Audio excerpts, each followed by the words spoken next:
Do you remember how we went dancing all the time? Dancing and dancing all night long. Wonderful, really. I wish for a moment we could go back to it. You know, I never really did like Amaretto. But George insisted. I just drink it because of the memories. Yes, the memories. A taste of Amaretto and my mind immediately goes back to those lovely nights in autumn. Those almost cold nights.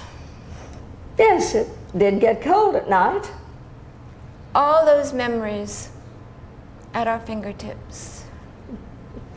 Within our grasp, with one tiny drop of Amaretto.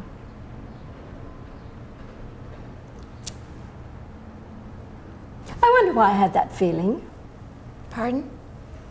That feeling of not quite jealousy, but fear that you were somehow interested in George. Just insecurity, like you said. Men before marriage. Perhaps you picked up on Maya and Edward's demise.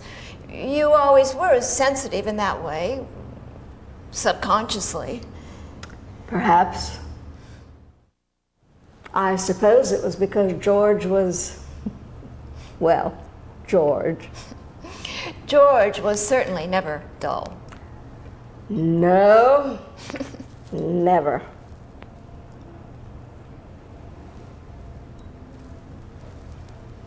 So long ago. At any rate, I did a rather childish thing. Go on. It was really quite horrible. Spiteful. Spiteful. Yes, I wrote a note, a love letter to you asking you to meet me in the Coliseum late one night, at 1 o'clock, I believe. And I signed George's name. You signed his name? Yes. I know it was terrible of me. I don't know what possessed me, but I did it. And that night, as I sat in my room late at night, thinking of you standing out by the Coliseum, the air so nippy, waiting for George, I imagined the goosebumps covering your arms and legs. I confessed I laughed a great deal that night, thinking of you shivering out there alone. It was really a horrible thing, I know that. I guess I knew it even then. It's horrible, Patty. I couldn't help myself. I shouldn't have told you. I knew I shouldn't have told you. Now you're upset with me. How long did you wait for him before you surmised you'd been stood up? But he came. He couldn't have. He didn't know anything about the note. But I called him. You called him? Of course. It seemed like the correct thing. Yes, I suppose. Well, after all these years, doesn't matter. And you and I will always be such good friends, and I'm sure our daughters will follow in our footsteps.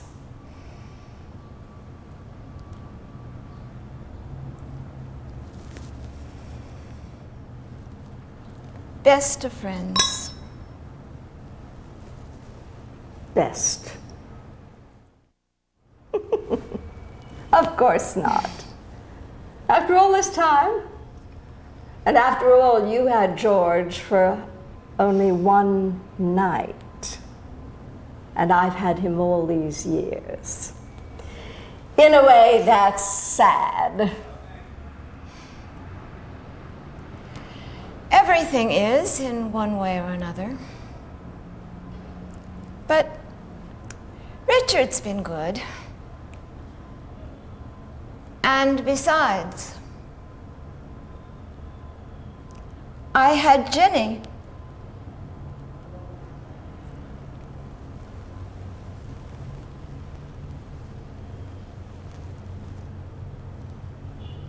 What does that mean?